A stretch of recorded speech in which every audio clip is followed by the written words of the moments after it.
Hello dear students.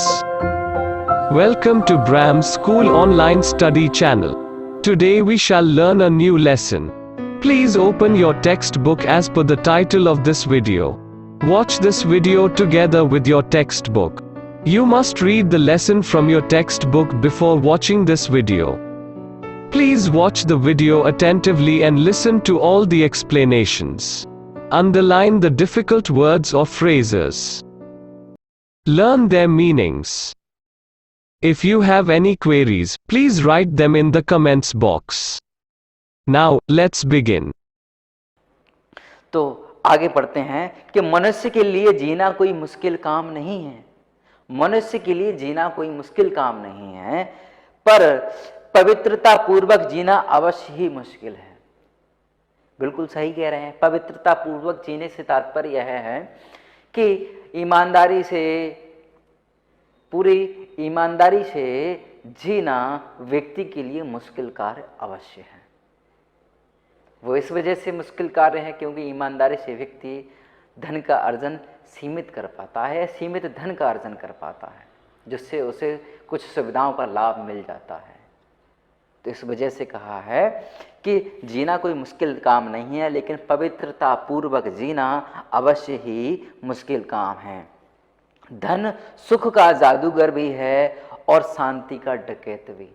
ये पंक्ति काफी महत्वपूर्ण है। धन जो है वो सुख का जादूगर भी है और शांति का डकैत भी। धन, धन दौलत, धन दौलत क्या है? व्यक्ति के पास धन होता है तो सुविधाओं को पाने का प्रयत्न करता है। जैसे हम बाजार में जाते हैं, किसी चीज़ को पाने की हमारी प्रबल इच्छा होती है, किसी चीज़ को खाने की प्रबल इच्छा होती है, या हमारे यहाँ ऐशो आराम के लिए कोई चीज़ की आवश्यकता होती है और व्यक्ति के पास धन है तो उस चीज़ का अर्जन में कर लेता है। उस समय तक तो ठीक है। कब तक ठीक है? जब वह सीमित इच्छाएं उसकी हैं तब तक ठीक है। यानी उसने अपनी तृष्णा को क्या किया? सीमित कर लिया, तृष्णा को एक बांध दिया। अगर उसकी व्यक्ति की तृष्णा सीमित है, उसकी इच्छाएं सीमित हैं, तब तक तो वह क्या है? तब तक तो वह जो तृष्णा जो है वह जादूगर का काम करती हैं, सुख सुविधाएं उससे मिलती हैं, व्यक्ति प्रसन्न होता है, व्यक्ति के हृदय को काफी सुकून मिलता है, प्रसन्नता मिलती है किसी चीज को पाकर। लेकिन अगर तृष्णा असीमित हो जाए तो व्यक्ति के हृदय में विभिन्न प्रकार की चाह होगी कि मुझे ये वस्तु भी चाहिए, मेरे पास ये भी वस्तु होनी चाहिए। अगर कोई एक व्यक्ति किसी दूसरे व्यक्ति को देखता है कि उसके पास कार है तो उसकी भी प्रबल इच्छा होगी कि मेरे पास भी कार होनी चाहिए। किसी दूसरे के पास देखता है कि उसके पास बहुत आलीशान मकान है तो उसकी भी प्रबल इच्छा होगी कि मेरा भी आलीशान मकान होना चाहिए, मेरे पास 4-4 गाड़ियाँ होनी चाहिए, मेरा बंगला बहुत बड़ा होना चाहिए, मेरे पास ये सुख सुविधाएं होनी चाहिए। तो जैसे जैसे व्यक्ति की तृष्णा यानी कि इच्छाएं बढ़ती जाती हैं, वैसे वैसे वो क्या करता है? वह शांति को भंग कर देता है। तो ये जो धन जो है वो एक जादूगर का काम भी करता है जब तक उसकी इच्छाएं सीमित हैं। इच्छाएं अगर असीमित हुई तो वहीं धन जो है वो शांति का डकैत बन जाता है, शांति को चुराने वाला बन जाता है। अभी तक किसी कोई भी दर्जी ने ऐसा कपड़ा यानी कि एक ऐसा पहनावा कपड़ा नहीं बनाया जिसको पहनकर तृष्णातुर मनुष्य चैन की सांस ले सके। तृष्णातुर, तृष्णा से आतुर, तृष्णा धन आतुर, ये आपका हो जाएगा। संधि में बताया होगा मैंने, तृष्णा धन आतुर, ये आपका दीर्घ संधि हो जाएगी, दीर्घ स्वर संधि हो जाएगी। तो एक बार फिर पढ़ता हूं। अभी तक किसी कोई भी दर्जी ऐसा अंगरखा नहीं, अंगरखा मतलब एक पहनावा, कोई कपड़ा ऐसा नहीं सिल पाया जिसे पहनकर तृष्णा से आतुर मनुष्य चैन की सांस ले सके। यानी कि ये ऐसा कोई अभी तक कोई दर्जी नहीं है, इस दुनिया में ऐसा कोई मनुष्य नहीं है जिसने कोई ऐसी चीज बनाई हो, ऐसा कोई दर्जी नहीं है जिसने एक ऐसा कोई पहनावा, ऐसा कोई कपड़ा बनाया हो जिसको ओढ़कर, जिसको पहनकर व्यक्ति की तृष्णाएं खत्म हो जाएं। और वह शांति से जी सके। ऐसा अभी तक कोई भी अंगर का नहीं बना है। कहा जाता है, फिर आगे पाठ में उदाहरण देते हैं कि ऐसा ये नहीं है कि इस आधुनिक युग में ही लोगों की द्रव्य भक्ति बढ़ी है, नहीं, ऐसा बहुत पुराने समय से चला आ रहा है। हमेशा से लोगों के हृदय में द्रव्य भक्ति रही है और हमेशा से लोगों के हृदय में जीवन भक्ति भी रही है। इस संसार में दोनों ही प्रकार के व्यक्तित्व पाए जाते हैं। एक ऐसे व्यक्तित्व भी होते हैं जिनमें द्रव्य भक्ति पाई जाती है, कुछ ऐसे व्यक्तित्व भी होते हैं जिनमें जीवन भक्ति पाई जाती है। जिनके जीवन में द्रव्य भक्ति पाई जाती है, उनके जीवन का सार ही होता है सुख। व्यक्ति के पास अगर सुख है तो दुनिया का सबसे धनवान व्यक्ति है। व्यक्ति के पास अगर सुख है तो दुनिया का सबसे धनवान व्यक्ति वही है, और जिस व्यक्ति के पास सुख नहीं है वो दुनिया का सबसे फकीर आदमी है, यह दुनिया का सबसे गरीब व्यक्ति है। तो कहा जाता है कि पोम्पी नगर के खंडरों में खुदाई करते हुए एक नर कंकाल प्राप्त हुआ था। उसकी मुट्ठी खोलने से मैं काफी परेशानी हुई थी। मुट्ठी खोलने के बाद पता चला कि मृत व्यक्ति ने अपने हाथ में सोना पकड़ रखा था। मृत व्यक्ति था जो उसके कंकाल को, जब उस वहां पोम्पी नगर के खंडरों में जब खुदाई हुई तो वहां पे कंकाल, स्केलेटन तो नहीं कहेंगे, जो पूरा कंकाल होता है, हड्डियों का जो पूरा ढांचा होता है शरीर का, वो पाया गया था और उसकी मुट्ठी बंधी हुई थी।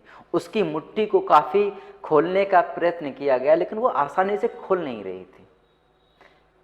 आसानी से क्यों नहीं खुल रही थी? जब बहुत भरकस प्रयत्न के बाद जब उसकी मुट्ठी को खोल दिया गया तो उसकी मुट्ठी में सोना था, गोल्ड था। ऐसा कैसे? ऐसा इस वजह से हुआ था कि व्यक्ति जब मर रहा था, यानी कि जब उसकी मृत्यु का समय निकट आया था, तो उसने उस व्यक्ति के अंदर द्रव्य भक्ति बहुत ज्यादा थी। उसके पैसे की चाह उस व्यक्ति के अंदर बहुत थी। इस वजह से उसने क्या किया, अपनी मुट्ठी में सोना बांध के रखा था। और जब ऐसी बंद मुट्ठी पर कोई व्यक्ति मर जाता है तो वो वैसी ही पोजीशन में रहता है, वैसी ही स्थिति में रहता है। तो इस वजह से एक ये उदाहरण बताया। और फिर लिखते हैं कि इसी प्रकार इसी शहर के एक व्यापारी ने अपनी अंतिम सांस लेते समय तकिए के नीचे पैसों से भरी हुई एक थैली बाहर निकाली तथा अपने प्राण त्यागते समय तक उसे खूब मजबूती से हाथ में पकड़ रखी थी। यानी कि कह रहे हैं कि शहर का एक व्यापारी जब अंतिम सांस ले रहा था तो उसने तकिए के नीचे से एक पैसों से भरी हुई पोटली को निकाला और अपने हाथ में पकड़ लिया। वह मरते दम तक उसके अंदर पैसे की चाह खत्म नहीं हुई थी, उसकी इच्छाएं पूर्ति नहीं हुई थी। धन अर्जन, धन की चाह जिस व्यक्ति के अंदर खत्म नहीं होती है, उसका मन, उसका चित्त हमेशा अशांत रहता है, भटकता रहता है। उसकी आत्मा भी भटकती रहती है। जब व्यक्ति अपनी कोई ख्वाहिश उसकी पूरी नहीं हो पाती या उसकी जो तृष्णा जो है, उसकी इच्छाएं अधूरी रह जाती हैं, तो उसकी आत्मा भी भटकती है। उसकी आत्मा की भी चाह रहती है कि मुझे ये चीज फिर से प्राप्त हो। तो वही उसी के लिए कहा गया था। तो जो व्यापारी था उसकी तकिए के नीचे एक पैसों से भरी हुई पोटली, एक थैली रखी हुई थी, और जब वह मरने वाला था तो उसने उस थैली को बहुत ही मजबूती से पकड़ा हुआ था ताकि कोई उसे छोड़ा ना लगे। व्यक्ति का बस नहीं चलता है, व्यक्ति के बस में नहीं है कि वह अपनी चीजों को अपने साथ ले जा सके। शरीर यहीं रह जाता है, आत्मा शरीर को त्याग देती है। सिर्फ आत्मा ही जाती है, उसके अलावा आपने अपने जीवन में जो कुछ भी कमाया है, जिस व्यक्ति ने अपने, कोई भी व्यक्ति है, उसने अपने जीवन में कुछ भी कमाया हो, कुछ भी उसके साथ नहीं जाता। क्या जाता है? लोगों के साथ आपका व्यवहार आपके साथ जाता है। अगर एक अच्छे व्यक्तित्व होगा जिसमें जीवन भक्ति होगी उसे लोग सदियों तक याद करते हैं। हमारे भारतवर्ष में बहुत बड़े बड़े महान विचारक रहे हैं, महापुरुष रहे हैं, जिनको आज भी हम बहुत ही सम्मान की दृष्टि से याद करते हैं। क्या कारण है जो हम उनको इतना सम्मान देते हैं? उनके सम्मान में दिवस भी मनाए जाते हैं, उनका माल्यार्पण किया जाता है, उनको बहुत ही प्रेम पूर्वक हम याद करते हैं। क्या कारण है? उनका कारण ये नहीं था, उन्होंने अपनी तृष्णा को खत्म कर दिया था, उन्होंने अपनी तृष्णा को समाप्त कर दिया था। उनके अंदर जीवन भक्ति थी, उन्होंने लोगों के उद्धार के लिए प्रयत्न किया था, लोगों की सेवाओं के लिए अपना जीवन त्याग दिया था। उनके अंदर प्रेम भी था, सद्भावना, उदारता, ईमानदारी, सच्चाई, ये सभी उनके अंदर अच्छाइयाँ थीं, जिसके चलते आज भी हम उन्हें बहुत ही सम्मान की दृष्टि से याद करते हैं। Dear students, this brings to the end of this part of the video. Hope you must have understood everything. Do not hesitate to put your comments, queries or questions in the comments box. Take very good care of yourselves and your family. Stay home, stay safe.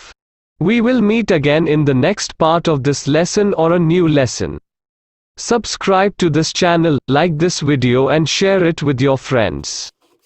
Don't forget to touch the bell icon for notifications of new videos. Till then, it's goodbye from Bram School.